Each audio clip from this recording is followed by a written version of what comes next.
청종과 순종으로 다른 응답을 보는 해입니다. 아멘. 여러분, 성경에 나오는 인물들을 제가 숫자는 헤아려버리지 않았는데 수백 명, 이건 천 단위의 인물이 되겠지요. 아담 하와부터 많은 인물들. 근데 성경에 나오는 인물은 크게 결국은 두 종류입니다. 하나는 뭘까요? 응답받은 사람과 두 번째는 뭘까요? 응답을 못 받은 사람. 여러분, 저와 여러분이 한 생에 살면서 하나님의 응답 속에 있는 생애가 될 수 있길 바랍니다. 응답과 상관없는 차라리 나지 않았으면 좋을 뻔하였느니라. 참, 그런 인생은 비참한 인생이잖아요. 그런데 이렇게 하나님으로부터 응답받은 사람에게는 세 가지 특징이 있어요. 그 특징이 뭐냐? 훌륭한 사람, 실력이 좋은 사람, 가문이 좋은 사람, 머리가 좋은 사람, 상관없어요. 그게 뭐지요? 첫 번째는 하나님의 말씀을 언약으로 붙든 자예요. 아멘.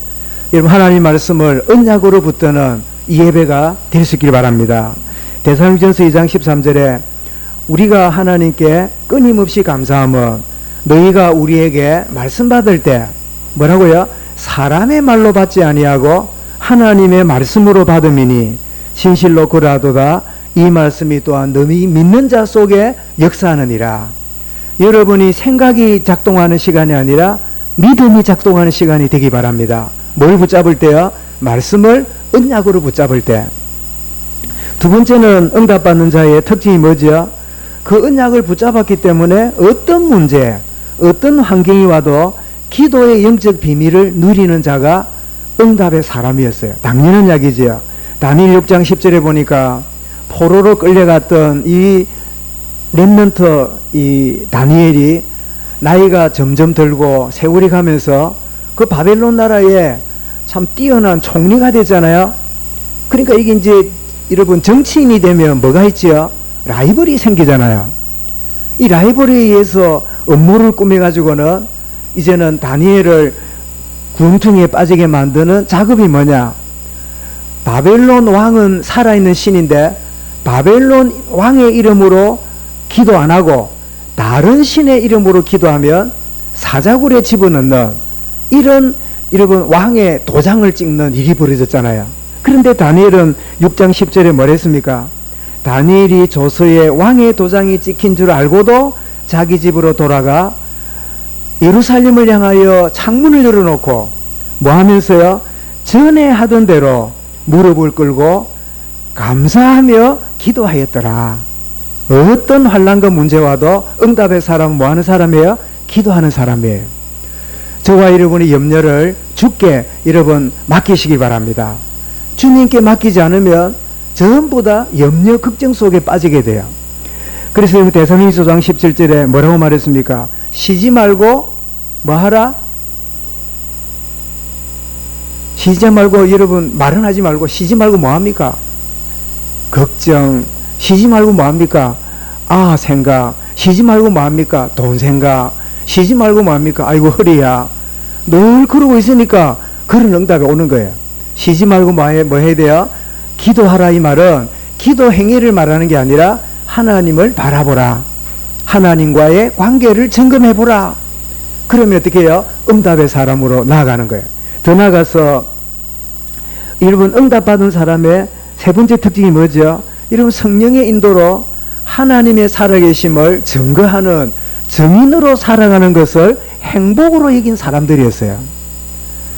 여러분, 복음의 증인이 억지나 의무가 아닙니다. 행복한 일이에요. 여러분, 어디 가서 맛있는 거 먹고 나면 여러분들이 말하고 싶어요? 아니면 비밀로 하고 다녀요? 말하고 싶은 거예요. 여러분들이 굉장히 참 갖고 싶은 어떤 게 있는데 아주 저렴하게, 아주 예기치 않게 구입했다면 여러분 어떻게 해요? 이렇게 싼 가격에 이 좋은 물건을 내가 가졌다고 그렇게 말하고 싶은 거예요. 지난 말씀드렸지요. 그 콩나물 사러 온 아줌마가 콩나물 얼마, 시금치 얼마, 또 당근 얼마 이렇게 갖다 놓고 파는데 아주머니 하나가 와가지고는 이거 얼마입니까? 그래, 이거 얼마입니다. 저거 얼마입니까? 사갈 생각 안 하고 자꾸만 손가락으로 가르치는 거예요. 그 손가락을 딱 보니까 반지가 끼어서, 야중에 보니까 반지 자랑하는가 봐. 그 반지 낀 손가락을 가지고 이거 얼마입니까? 이거 얼마입니까? 이거 얼마입니까? 하는 거 있는 거야. 사람이 눈치 빠르거든.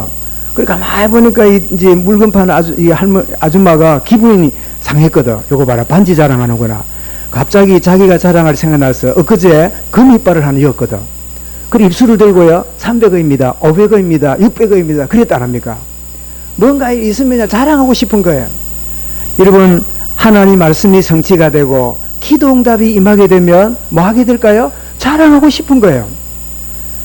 여러분, 일반적으로도 뭐가 잘 되거나 이루어지면 어떻게 해요? 괜히 전화 걸어가지고 괜히 그냥 지나가는 사람 붙잡고 말하고 싶은 거예요.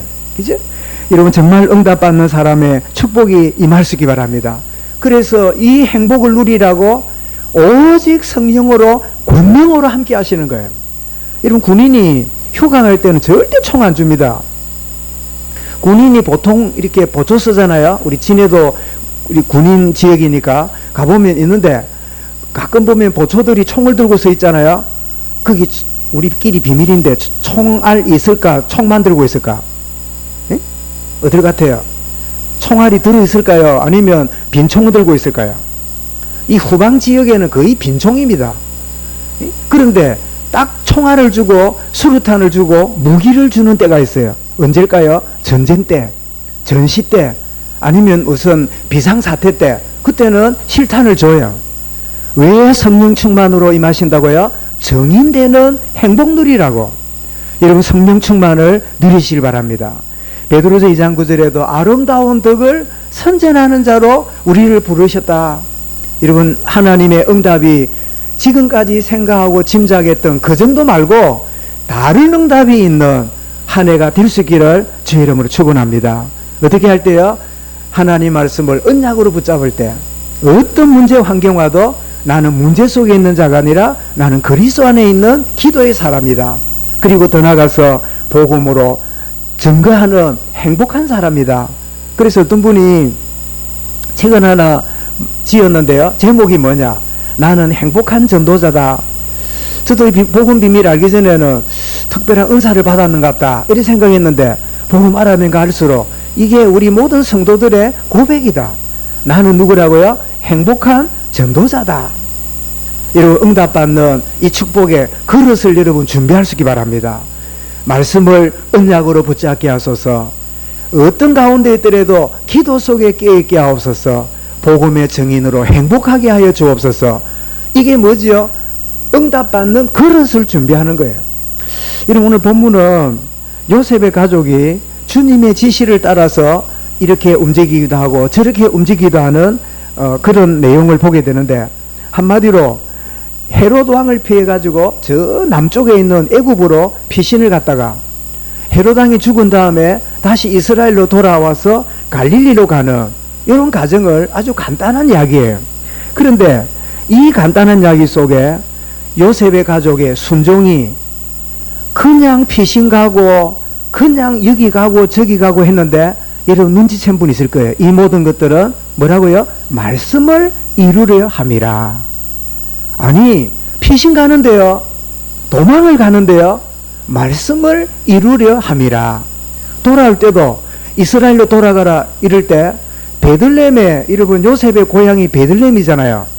그래서 베들레헴으로 가고 싶은데 헤롯 왕이 죽은 다음에 그 아들이 왕이 됐는데, 그 아들이 누구냐? 요게 근친 상간으로 태어난 아들이니까 이게 굉장히 영육간에 문제가 많은 아켈라오가 헤롯 왕의 후임자가 되어서 더 악한 왕이 유대를 다스린다는 소리 듣고 겁이 나가지고 유대를 못 가고 저 북쪽 갈릴리로 갑니다. 그런데 알고 보니까 뭐라고요? 이 말씀을 이루려 함이라. 아켈라가 겁이 나서 유다는 못 가고 북쪽으로 갔는데 알고 보니 그게 뭐예요? 말씀을 이루려 함이라. 여러분, 주의 말씀에 지시를 받으니까 나는 그냥 말씀 순종하고 갔는데 알고 보니까 주님의 뜻을 이루는 거예요. 그게 뭐지요? 그게 다른 응답의 축복의 걸음이 되는 겁니다. 오늘 단순한 본문이지만 굉장히 중요한, 순종하게 될 때 예기치 못한, 생각지도 못한 다른 응답을 누리는 요셉 가족을 보게 되듯이 그런 원리를 붙잡는 예배가 될 수 있기 바랍니다. 제일 먼저 요셉 가족이 애굽으로 가는데요. 왜냐니까 헤롯 왕이 동방박사들 보고 태어난 아이가 어디 있는가를 알려달라. 나도 경배하러 가겠다. 그랬지만 의도가 뭐죠? 죽여버리려고.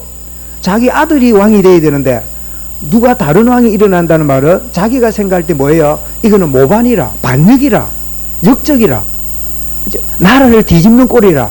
그러니까 사전에 막아야지 하고 2살 밑으로 남자아이를 다 죽여라 하는 명령이 떨어지는 게 13절입니다. 그때 주의 지시로 말미암아 가족을 데리고 애굽으로 내려가는데, 애굽으로 내려가는 게 여러분 차가 있습니까? 비행기가 있습니까? 무슨 말이 있습니까? 걸어서 가야 되니까 얼마나 오랫동안 가야 될까요? 그런데도 순종하며 갑니다. 근데 여러분 그 산모잖아요. 산모. 지금 마리아가 산모잖아요. 그리고 아기 예수는 어린아이잖아요. 이런 사람이 뛸 수 있습니까? 없습니까? 뛸 수 없어요. 걷는 것도 살살 걸어야 돼. 여러분 아기 놓은 여러분 산모가 걷는다 하는 것은 굉장히 위험한 일이에요. 그러니 조금 가다가 쉬고 조금 가다가 쉬고 이랬겠지요.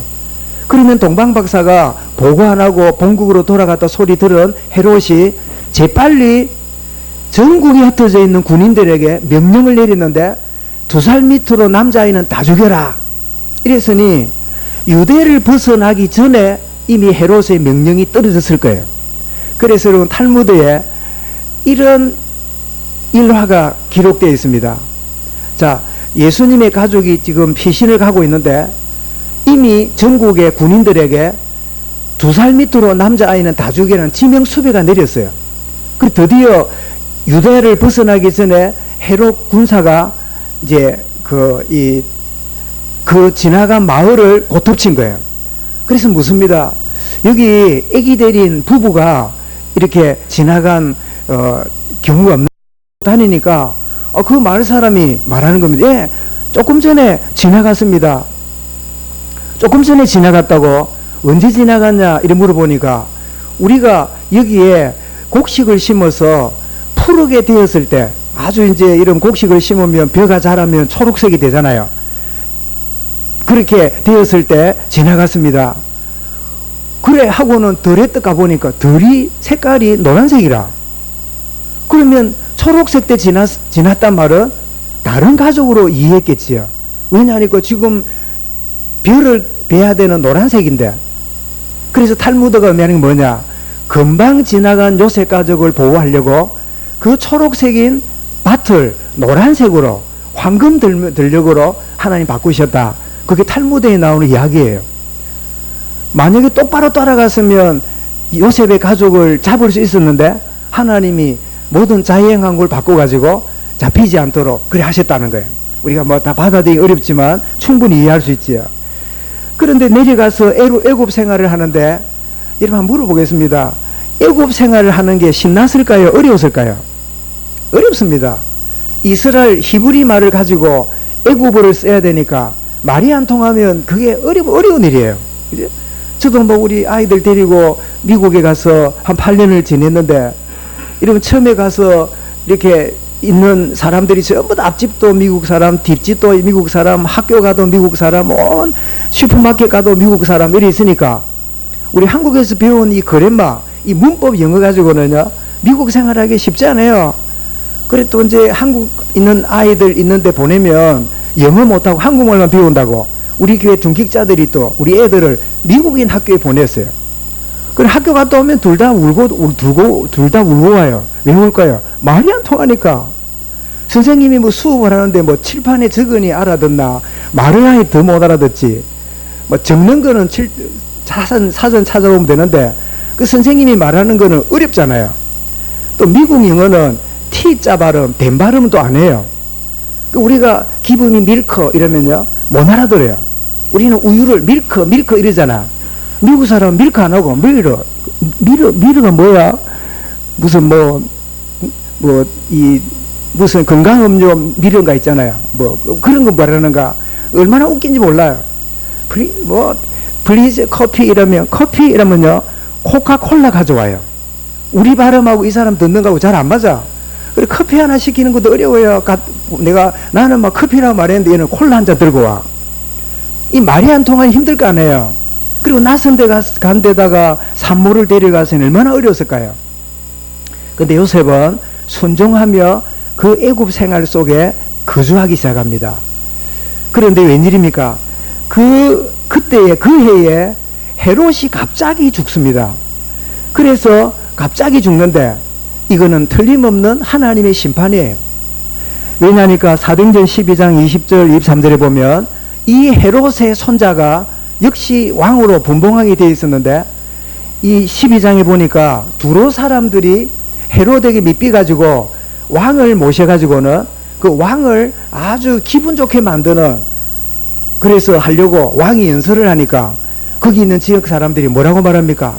야, 이거는 사람의 소리가 아니고 신의 소리로다.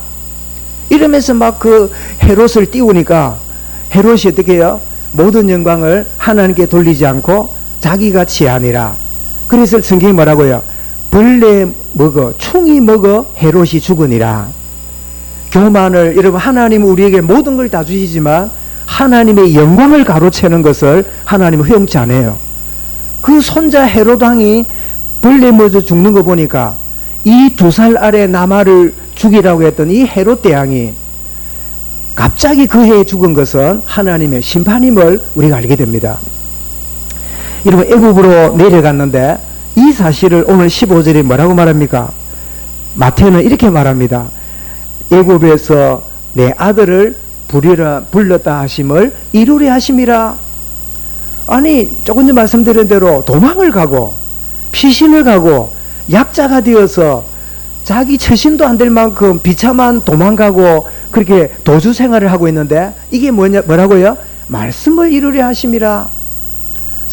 여러분, 여러분에게 주어진 모든 상황이 말씀으로 깨달아질 수 있길 바랍니다. 말씀과 여러분이 연관이 되어질 수 있기 바랍니다. 그러면 아무리 불행과 위기와 큰 문제가 올지라도 이것은 나에게 뭐예요? 말씀 성취에 하나님의 시간표에 있는 거예요. 말씀을 이루라면 어떤 말씀이죠? 호세아 11장 1절에 보니까 내 아들을 애굽에서 불렀다 하려 함이라 했는데 마태는 이 말씀이 이루어졌습니다. 여러분, 우리는 그냥 이 일을 만나고 저 일을 만나는 것처럼 보이죠? 아닙니다. 모든 생사복이 하나님의 절대 주권 속에 내가 있음을 오늘 말씀은 우리에게 알려주고 있는 거예요. 여러분, 어떤 가운데 있습니까? 하나님의 절대 주권 속에 생사복을 다스리시는 하나님의 손에 모든 것들이 여러분 이루어지고 있음을 믿으시기 바랍니다. 그래서 바울은 로마서 8장 28절에 뭐라고 말합니까? 우리가 알거니와 하나님을 사랑하는 자 곧 그 뜻대로 부르심을 입은 자들에게는 모든 것이 합력하여 선을 이루느니라. 모든 것이 합력하여 선을 이루느니라. 그 과정 속에 내가 있을 뿐이에요. 자, 헤롯이 잔인한 명령을 내리잖아요. 이런 동방박사들이 돌아와서 보고를 하지 않으니까 분노에 가득 찼습니다.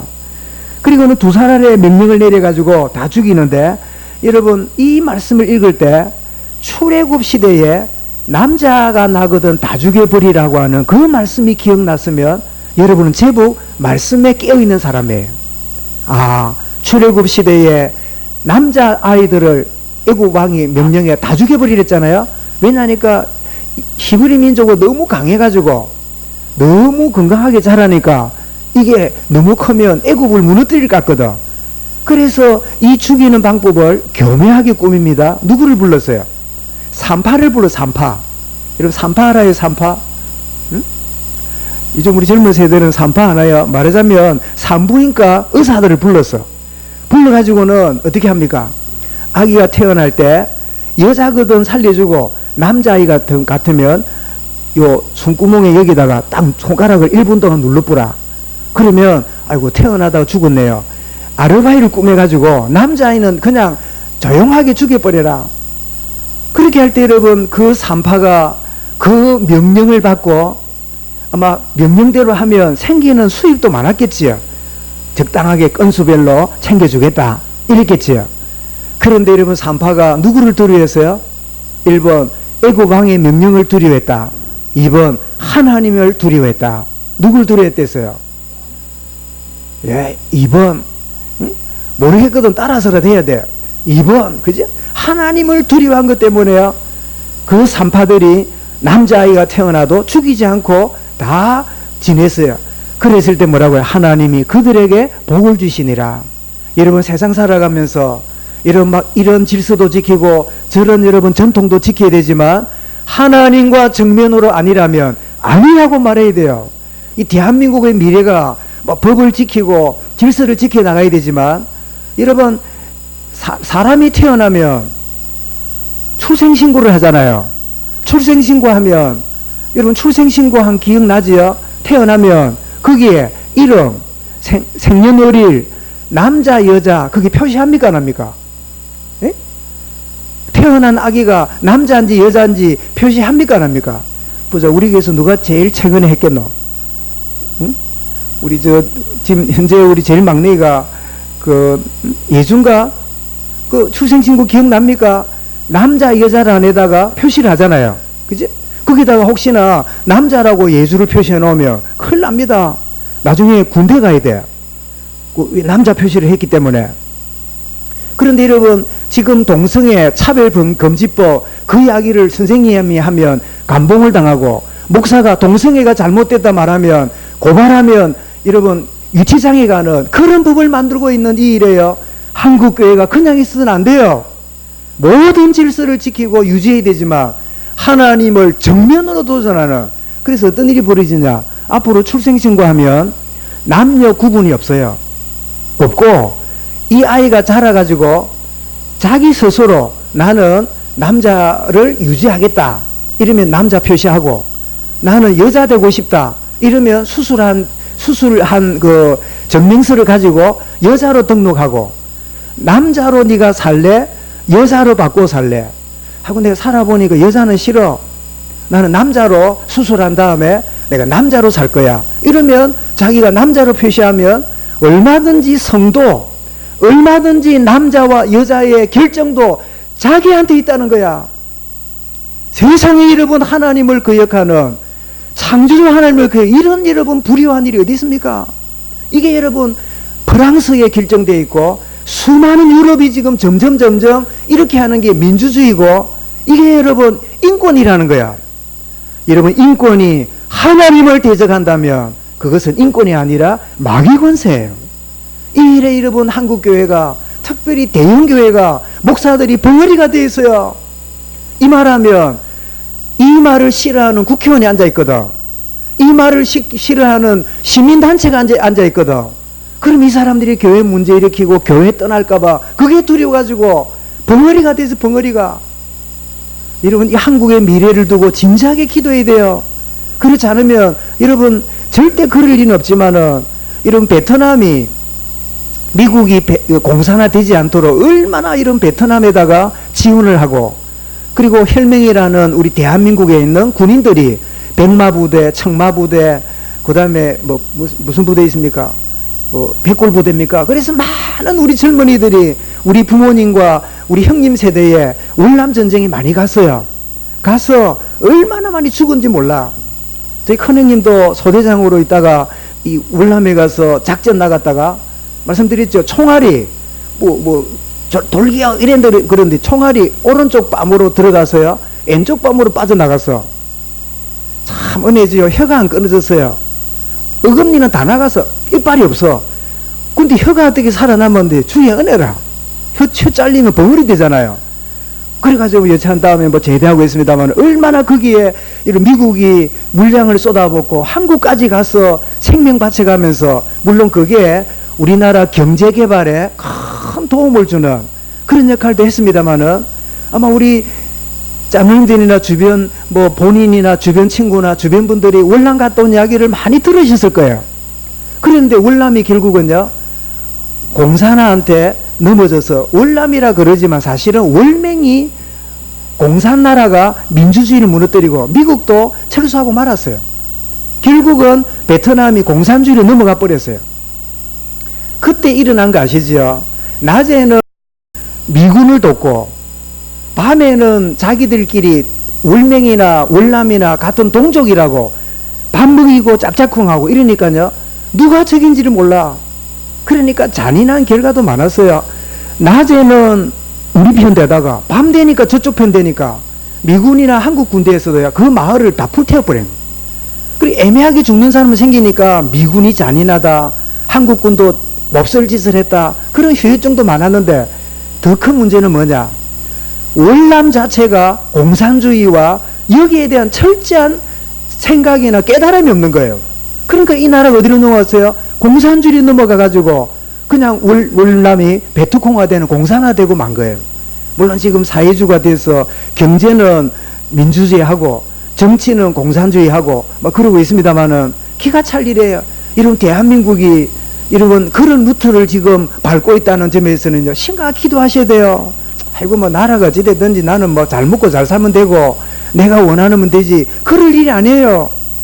지금 여러분, 이스라엘이 절대로 예루살렘 성전을 무너지지 않을 거고, 절대로 무너져서는 안 되고, 그렇게 철저까지 믿었던 이스라엘 유다 성이, 예루살렘 성이 다 무너지고, 그리고 바벨론 70년 포로로 끌려간 그 일이요, 우리에게 큰 메시지입니다.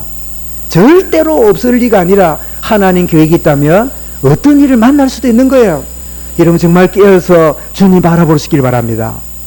하나님이 우리에게 절대주권 속에 이 일을 이루어 가시는데, 이런 헤롯이 이렇게 잔인한 짓을 하고 있는 이런 것들은요, 우리에게 뭘 보여주죠?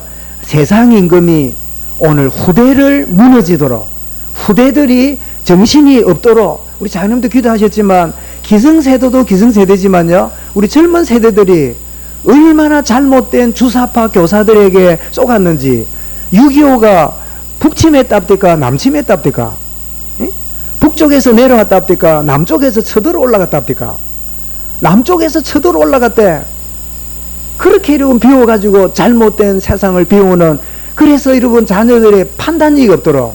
그래 지금 이제 여러분 법이 바뀌는데, 선거법이 어떻게 바뀌어요? 19살에서 18살로 내리제. 가능하면 17살부터 국회의원 선거 대통령 뽑을 때 거기 집어넣지. 여러분 17살 18살도 철난 아이도 있지만요, 뭘 안다고 거기다가 해가지고 아무것도 모르는 잘못된 생각에 묶여 있으면 이 표가 어마어마한 표가 되기 시작하면 이게 어떻게 돼요? 잘못된 사상에 또 빠지는 거예요. 여러분 이 후대를 죽이는 이 사단의 역사를, 헤롯왕이 유아들을 죽이는 이 사건을 통하여 우리에게 주는 큰 경고의 메시지입니다. 요한복음 12장 31절에 뭐라고요? 이 세상 임금, 이 세상 임금 누구지요? 대통령이 아닙니다. 에베소서 6장 12절에 말씀하기를 우리의 씨름은 혈과 육을 상대하는 것이 아니요, 지금 검찰 뭐 이런 청와대 그게 문제가 아니에요. 그 이면에 네 가지 세력이 있습니다. 첫 번째 뭐지요? 통치자들과, 두 번째 권세들과, 세 번째 이 어둠의 세상 주관자들과, 네 번째 하늘에 있는 악한 영들의 대함이라. 이게 여러분 이런 세력들이 눈에 보이는 권력자들, 어떤 힘을 가진 자들, 어떤 제도를 가진 자들을 여러분 움직여서 쪼개고 있는 이런 일들이 벌어지고 있는 거예요. 여러분 이 사건도, 그래서 2살 밑으로 아이가 죽으니까 여러분 유대 집집마다 초상이 났을 거 아니에요. 여러분 생각해보세요. 한 집에 아이가 죽어도 온 마을이 우울할 건데, 온 집집마다 여러분 남자아이들이 다 죽었으니까 얼마나 여러분 큰 비극적인 사건입니까? 그런데 놀랍게도 마태는 이 2살 아이 죽는 비극이 있는 슬픔을 두고도 에레미야에게 주신 말씀이 이루어지려 함이라. 이런 비극적인 사건인데도요, 예, 에레미야 31장 15절에 라헬이 자식이 없으므로 애통해하는 그 일에 대해서 말씀하는데, 여호와께서 이같이 말씀하시니라. 라마에서 슬퍼하며 통곡하는 소리가 들리니 라헬이 그 자식 때문에 애곡하는 것이라. 그가 자식이 없어져서 위로받기를 거절하는도다. 그 말씀이 이렇게 이루어졌다는 거예요. 이거 얼마나 소름 끼칠 일입니까? 애굽으로 피신하는 거 도망가고 있잖아요. 그런데 뭐라고요? 애굽에서 내 아들을 부르려 하는 말씀이 이루어지려 하심이라. 또 여러분 이 헤롯이 두 사람 밑으로 아이를 죽이는, 이게 자기는 권력으로 휘두르지만 알고 보니까 뭐예요? 에레미야에게 주신 말씀이 이루어지는 그런 예언들이 되어 있음을 확인하게 될 때, 하나님 자녀된 우리에게 우연이 없고 말씀 성취의 인생이구나. 이런 저와 여러분이 걸음이 어떤 모양으로 어떤 걸음으로 나아가고 있을지라도 말씀 성취의 걸음 속에 내가 있구나, 이런 이 사실을 날마다 깨달을 수 있기 바랍니다. 그래서 에베소 1장 5절에 그의 기쁘신 뜻대로 우리를 예정하사 예수 그리스도로 말미암아 자기의 아들들이 되게 하셨으니, 우리가 구원받은 게 뭐예요? 하나님의 예정 속에서 부름받은 거예요. 우연이 아닙니다. 하나님의 때가 되면 구원의 자리로 나오게 된 거예요. 이게 하나님의 말씀의 성취지요. 이런 사도행전 4장 18절이 아니고 28절에도 보면 그 고백하는 내용이 막, 여러분, 헤롯 이 사내들인 공회가 복음을 막고 예수 이야기 못하게 만들고 막 일어났잖아요. 그걸 두고 뭐랬냐? 하나님의 권능과 뜻대로 이루려고 예정하신 그것을 행하려고 이 성에 모였나이다. 막 복음 반대하고 그리스도 이름 말하지 못하게 하는 이 모든 것도 하나님의 뜻을 이루려고 모였을 뿐이라는 거예요. 어떤 사람은 순기능으로, 어떤 사람은 역기능으로 하나님의 뜻을 이루는 일에 쓰임 받을 뿐이에요. 사랑하는 여러분, 하나님의 진짜 순종의 순기능으로 인도받는 생애 될 수 있기 바랍니다. 역기능은 누구지요? 헤롯처럼 두 살 밑도 아이를 죽이라고 했는데 에레미야의 예언을 성취시키는 역기능의 주역이 됐잖아요. 누군가 예수님의 발꿈치를 상하게 하는 그 일을 이루려고 누가 역할을 하지요? 가룟 유다가 하게 되지요. 사단이 그 마음에 들어감으로 예수님을 팔았잖아요. 그때 예수님이 가룟 유다를 두고 뭐라고 말합니까? 차라리 나지 아니었으면 좋을 뻔하였느니라. 어떤 사람은 그럽니다. 가룟 유다도 우리 구원사역 이루는데 1등 공신 아닙니까? 누군가 팔아야 되는데 거기에 자기가 쓰임 받았으니까 하나님께 쓰임 받은 거 아닙니까? 이래 말하는 게 맞습니까? 맞습니까? 그런 이야기를 여러분 들었거나 한 번쯤 했을지 몰라요. 그런데 여러분, 가룟 유다가 주님이 네가 나를 팔아야 된다. 예수님, 나는 팔기 싫어요. 아니야, 네가 팔도록 정해졌어. 나는 하기 싫어요. 이런 갈등 속에 이런 할 수 없이 결정했습니까? 아니면 자기의 자의대로 결정한 겁니까? 자기의 자의대로 결정했을 뿐이에요. 우리는 막 누구 때문에 뭐 때문에 내가 어쩔 수 없어서 이랬습니다. 여러분, 그거는 하나님 자녀가 할 소리가 아니에요. 무슨 소리, 무슨 환경, 상황이 있어도 결정은 누가 해요? 내가 하는 거예요. 어떤 어려움과 위기가 있더라도 풍요불에 들어갈 상황이 벌어졌는데, 아이고, 풍요불이 두려워서 할 수 없이 내가 우상숭배했어요. 맞는데 우상숭배로 결정한 사람 누구예요? 내가 한 거예요. 풍요불이 나를 기다리고 내가 떨어지고 거기 내가 타 죽는다 할지라도 하나님이 건져주실 거고, 그리 아니하실지라도 우리는 우상숭배할 수 없습니다. 그 결정을 누가 한 거예요? 바로 다니엘의 세 친구가 한 거예요. 우리는 뭐 때문에, 누구 때문에, 그것 때문에 어쩔 수 없다 하지만 순간순간 선택은 누가 해요? 내가 하나님 앞에서 내가 하고 사는 거예요.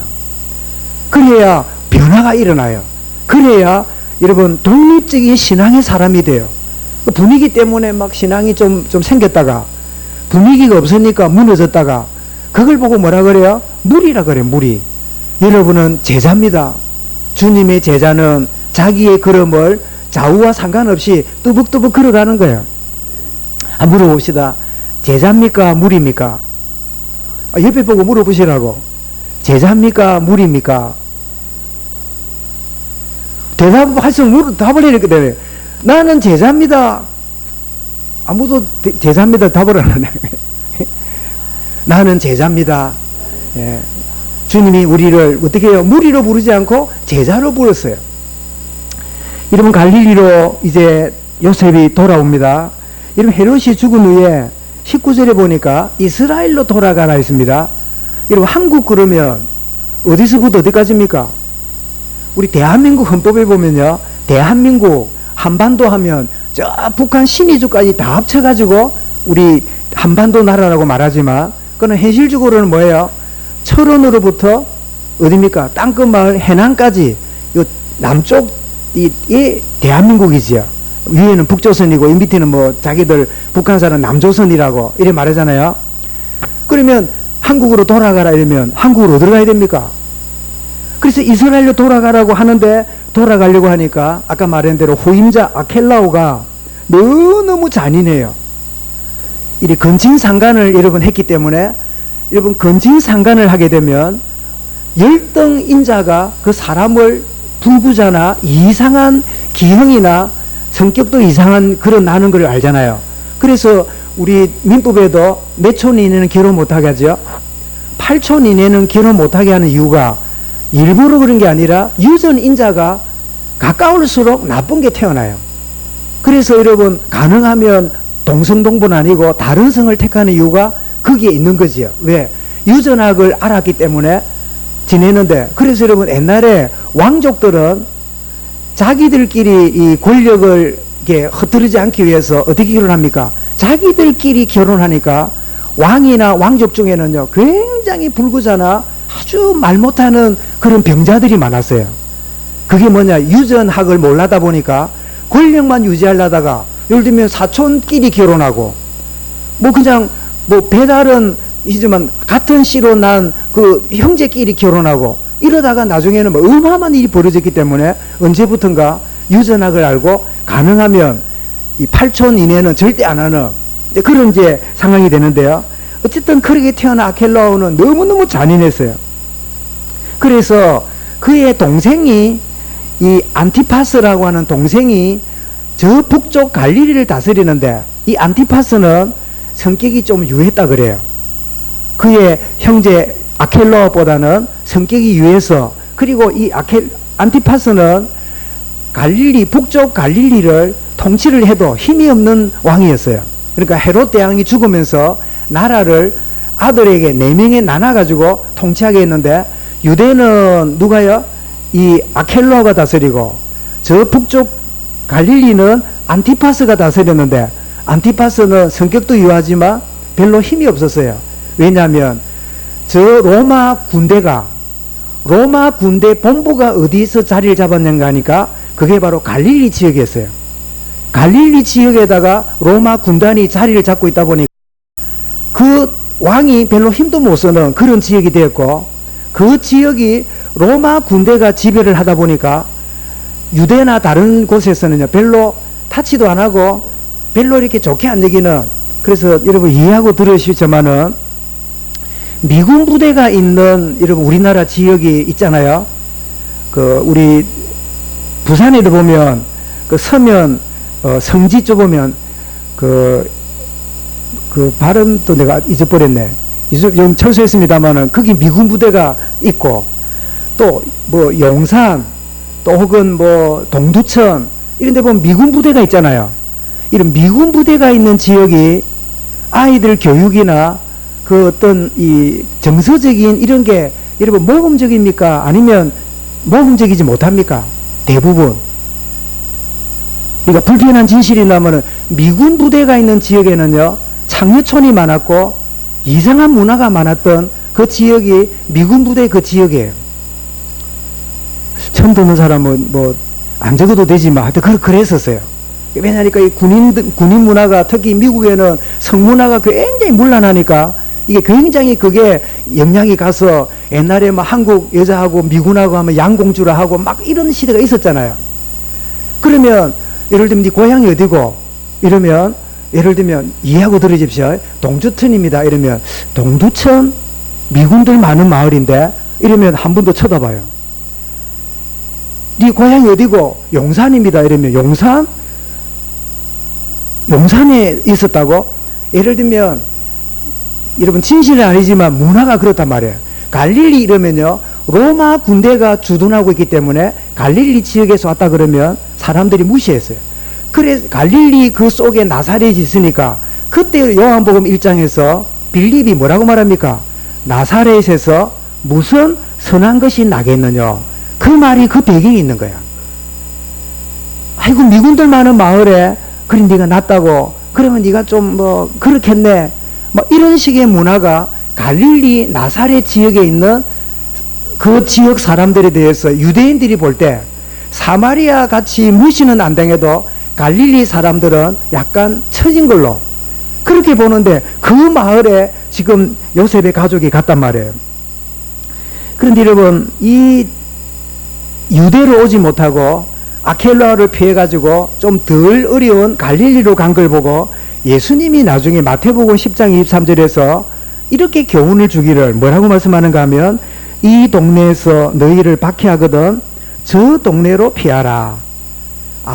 그래서 여러분, 순교할 때는 하지만 필요 없는 여러분 무식하게 막 밀어붙이는 것에 대해서 지혜를 말씀하는 이 원리를 마태 10장에서 말씀해요. 근데 여러분, 갈릴리로 올라갔는데 이 갈릴리로 간 것도 23절에 보니까 뭐라고요? 말씀을 이루려 하려 함이라. 아니, 이 아켈로가 무서워가지고 우리나라로 보면 대전이나 뭐 아니면 서울이나 못 가고 저 북쪽의 철원이나 저 강원도 고성이나 아주 이 뭡니까? 이 무슨 마을이라 그러죠? 아주 이 산발선이 가까운 지역에 멀리 떨어져 있으면 그렇게 화려한 동네가 아니잖아요. 그런 멀리 떨어진 동네가 갈릴리인데, 오늘 23절에 보니까 나사렛이란 동네에 가서 사니 이는 선지자로 하신 말씀을 나사렛 사람이라 칭하리라 하심을 이루려 함이라. 그런데 여러분, 성경 주석을 보면요, 찾아봐도 이 구절이 정확한 구절이 없어요. 아니, 구절이 없는데 왜 마태는 갈릴리로 가서 그 갈릴리 마을이 나사렛이 있으니까 나사렛 사람이람을 이루려 함이라고 그렇게 말하고 있을까? 그때 제가 기도하는 가운데 이사야 53장 말씀이 기억났어요. 이사야 53장 말씀에 1절부터 3절에 보면 예수님을 이렇게 설명합니다. 우리가 전한 것을 누가 믿었느냐? 여호와의 팔이 누구에 나타나느냐? 그는 주 앞에서 자라나기를 연한 순 같고 마른 땅에서 나온 뿌리 같아서 고운 모양도 없고 풍채도 없은저 우리가 보기에 흠모할 만한 아름다운 것이 없도다. 그는 멸시를 받아 사람들에게 버림을 받았으며 강고를 많이 겪었으며 질고를 하는 자라. 마치 사람들이 그에게 얼굴을 가리는 같이 멸시를 당하였고 우리도 그를 귀하게 여기지 아니하였도다. 그러니까 갈릴리 나사렛에 뭐가 선한 게 나겠느냐? 그렇다면 이 이사야 53장에 그 내용을 갖고 있고 이런 배경들을 가지고 갈릴리 나사렛 사람이라는 말씀을 이루려 함이라. 말하자면 인간적으로 예수님은 말구에 태어났지요. 연약에서 애굽의 피신을 갔지요.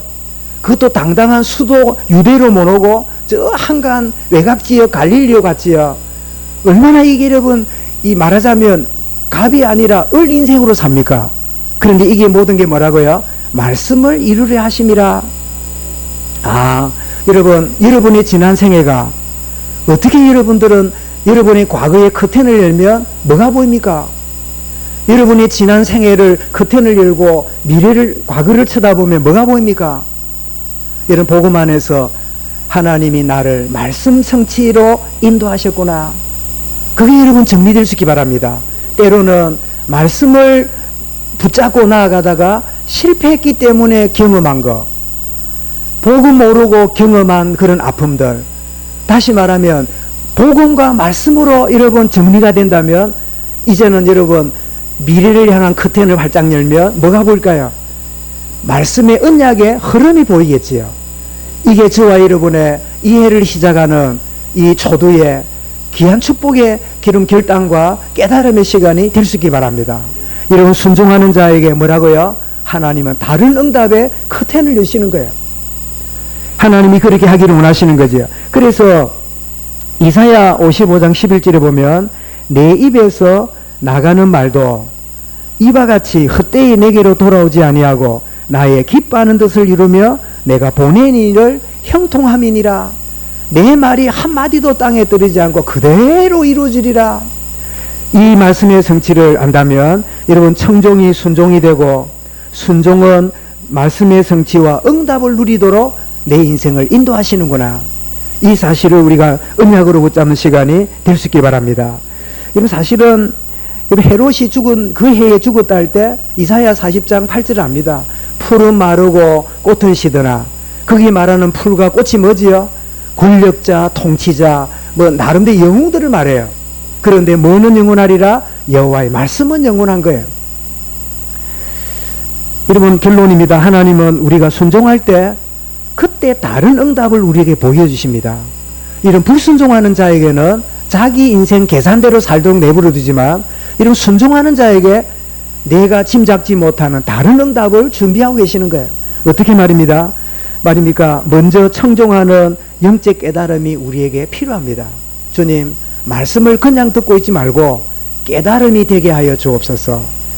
마태의 26장 41절에 시험에 들지 않게 깨어 기도하라. 마음의 논의로 내 육신이 약하도다. 깨어서 말씀 듣는 게 중요해요. 데살로니가서 5장 6절에도 그러므로 다른 이들과 같이 자지 말고 오직 깨어 정신을 어떻게 해요? 차릴지라. 베드로 5장 8절에도 근신하라 깨어라. 너희 대적 마귀가 우는 자자같이 두루다니며 산길 자를 찾나니. 깨어있지 않으면 우리도 모르게요, 말씀의 씨앗이 길가에 떨어지면 새가 마귀가 와서 주워 먹어버린다 그랬어요. 영적인 깨어있는 청종이 내게 누려지게 하옵소서. 더 나아가서 여러분, 깨달아지면 순종을 선택하는데, 여러분, 순종을 선택하는 것은 괴로운 일이 아니라 자유입니다. 내가 이 말씀을 선택할 수 있는 것은요, 권세입니다. 그 말씀을 순종할 수 있는 힘과 선택의 자유를 주님이 우리에게 주셨어요. 말씀 순종이 어려워요? 아니요. 불순종을 선택했을 뿐이에요. 여러분, 순종하기로 선택하면 하나님이 능력을 주세요.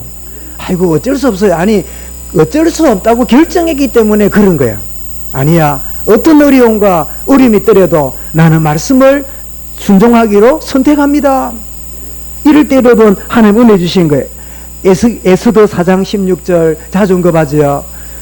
왕이 부르지 않은데 가면 안 됩니다. 네가 이때를 위하여 왕비가 된 줄 모르느냐. 그때 여러분, 에스더가 청종하잖아요. 아, 그냥 듣는 게 아니잖아요. 그렇구나. 내가 이때를 위하여 왕비가 된 걸 내가 모르고 혹시나 내가 손해볼까봐, 내가 어려움 겪을까봐 내 자신만 생각하고 있었네. 3일간 금식한 다음에 내가 나가리이다. 그러니 뭐라고요? 예, 죽으면 죽으리다. 여러분, 순종을 선택한 에스더는요, 자유의 축복을 누린 여인이에요. 여러분, 늘 이것저것 쳐다보다가 여러분들이 묶인 노예 생활을 하지 말고 선택의 자유를 누리시길 바랍니다. 그러면 나머지는 하나님이 책임지세요. 아이고, 이거 그동안 이래 왔는데 이렇게 하려면 우리 집안이 문제가 생길 건데, 아이고, 내 직장 안에서 문제가 올 건데. 아니요. 하나님이 선택할 때 책임지는 걸 여러분이 진짜 경험하셔야 돼요. 그러면 여러분이 어두운 세상 속에 빛 가운데로 걸어가게 되는 거예요. 여러분, 빌립보 1장 10절에 그래서 뭐라고요? 너희로 지극히 선한 것을 분별하며. 이런 분별이 돼야 선택이 되잖아요. 손해냐 이익이냐, 그래 해왔느냐 새삼스러우냐, 이런 것들이 분별되잖아요. 아무리 그래 안 온 거라도, 새삼스러운 일이라도 하나님 청종한 것이 순종이라면 내가 이것을 선택하리라. 이런 자에게 뭐라고요? 하나님 다른 응답을 보여주시는 거예요. 이런 말씀 받을 때 성령의 역사와 응답을 보는, 이런 말씀 잡았더니 응답 오는 게 아니라 말씀 받는 자체가 응답의 시작입니다. 아멘. 그지? 말씀 잡고 기도해야지. 아니요. 말씀을 제대로 받는 자체가 하나님의 응답이 시작되고 있는 거예요. 사도행전 10장 44절 보니까 베드로가 고넬료 집에 가서 말씀을 전했잖아요. 복음을 전했잖아요. 전했을 때 44절에 이 말을 할 때에 성령이 말씀 듣는 모든 사람에게 내려오시니. 여러분, 이 예배 가운데 말씀 듣는 여러분에게 성령이 임하시는 시간이 임을 여러분 확신한 시간 되기 바랍니다. 여러분, 그럴 때 고린도 3장 17절에 이런 말씀이 성령으로 임하게 되면 그 성령은 고린도 3장 17절 주는 영이시니 주의 영이 있는 곳에는 자유함이 있느니라. 하나님은 우리에게 얼마든지 선택할 수 있는 자유를 주셨어요. 내가 주의 말씀대로 청종하고 순종할 수 있는 자유를 주셨어요. 그 자유를 누구 핑계대고 던지지 말고 마음껏 자유를 선택하시기 바랍니다. 그러면 뭐라고요? 하나님이 책임지고 다른 응답을 우리에게 열어가실 거예요. 여러분, 작년 말 올해 들어오면서 여러분 지금 뭐 한 주밖에 안 되긴 했지만 우리 저 표하자 그러니까 하게 뭐 장님이 각인돼 그런 게 있지만 청종이라는 단어가 잘 안 나오지요. 순종이라는 말도 잘 이렇게 기꺼이 안 나오지요. 왜? 우리 이 말씀 운동하다가요 청종, 순종이라는 단어가 다 사라졌어요. 회개라는 단어가 다 사라졌어요. 복음은 맞는데 굉장히 중요한 아름다운 것들을 우리가 소홀히 하는 경우가 많아요. 틀렸단 말은 아닙니다. 너무 중요한 것을 강조하지만 덜 중요한 것도 보존해야 될 필요가 있어요. 그래서 가끔 옛날에 많이 썼던 이야기가 아이가 태어나면 목욕을 매일 시키잖아요. 목욕을 시킨 물이 깨끗합니까? 더럽습니까? 아이고 눈에 넣어도 안 아프고 입에 빨아도 어쩌고 이러면서 키우잖아요. 그래 목욕시킨 물이 어떻습니까? 우유처럼 되지요. 그 아깝다고 마십니까? 버립니까? 예? 버리잖아요. 그럴 때 목욕시킨 이런 물이 더럽다고 애까지 버리면 안 돼요. 우리가 복음운동을 잘못하면요 더러운 물 버리다가 애까지 버리면 안 돼요. 그러면 여러분 불신자도 불신자지 믿는 사람끼리도 저거 이상하다 이런 소리를 듣는 거야. 하나님은 우리에게 그래서 제가 새해 들면서 잘 안 쓰던 청종이 되어야 순종이 된다. 여러분 내가 듣고 싶은 거 듣는 거는 청종이 아닙니다. 그거는 자기 소견대로 듣고 싶을 때는 듣고 듣기 싫은 마음은 닫아버리는 그건 청종이 아니에요. 자기 소견에 옳은 대로. 그래서 여러분 디모데후 3장에 보니까 자기가 원하는 것을 쫓아가서 많은 서성을 둘 것이며 이 말세지 말에 여러분 우리에게 지금 참 다 컴퓨터를 다 갖고 있잖아요. 그 컴퓨터가 거의 뭐죠? 스마트폰이잖아요. 그러니까 전부 다 여러분 피곤해서 집에 가면 쉬어야지 해놓고 새벽 2시까지 그걸 확인하고 앉아 있습니다. 왜요? 자기가 알고 싶고 보고 싶은 것을 확인하려고. 이런 시대가 점점 되어 가요. 그런 마당에 권위가 사라지고 절대 진리가 없는 모든 게 옳고 상대적 진리 가운데 나가는 이 시대에 하나님 말씀을 생명처럼 청종하고 순종하는 자가 없는 시대예요. 여러분 이런 기회는 우리가 다른 응답을 받을 수 있는 좋은 기회가 있는 시대를 우리가 만났습니다. 여러분 그러잖아요. 경제가 어렵고 막 굉장히 사업이 어렵고 굉장히 힘들어지면 진짜 이런 아이템이 있는 사람은요 기회입니다. 진짜 뭐를 가진 사람은요 남이 보지 못하는 그 응답 받을 수 있는 축복의 기회예요. 마찬가지로 말세에 믿는 자를 보겠느냐. 청종하는 것도 소견에 옳은 대로 행하는 순종을 하는 것은 캐캐묵은 여러분 시대처럼 여겨지는 이런 시대에 하나님이 저희 교회에 청종과 순종이라는 단어를 저를 통하여 주셨어요. 여러분 청종함으로 순종이 되어지고 순종함으로 요셉의 가족에게 다른 응답을 누리게 된 것처럼 이 축복의 은혜가 시작되는 이번 한 해가 되어지고 이번 주간 될 수 있기를 살아있는 주의 이름으로 축원합니다. 주님 감사합니다. 요셉에게 피신을 가고 두려워서 도망을 다니는 인생이었지만 그 모든 걸음이 순종의 걸음이었고 말씀을 성취하는 걸음임을 오늘 이 아침에 일깨워 주신 것을 감사합니다. 순간순간마다 청종의 은혜를 누리게 하시고 순종하는 결단의 자유를 누리며 나아가도록 주여 성령으로 역사하시고 인도하시며 충만케 하여 주옵소서. 자기 소견에 옳은 대로 행하며 자기를 사랑하며 돈을 사랑하며 쾌락 사랑하기를 하나님보다 더 우선으로 하는 이 말세지 말에 참된 청종과 순종으로 하나님이 예배하신 다른 응답을 보는 은혜 있도록 저들을 인도하여 주옵시고 우리 모든 후대들 자녀들 되게 하여 주옵소서. 주 예수 그리스도 이름으로 기도드리옵나이다. 아멘.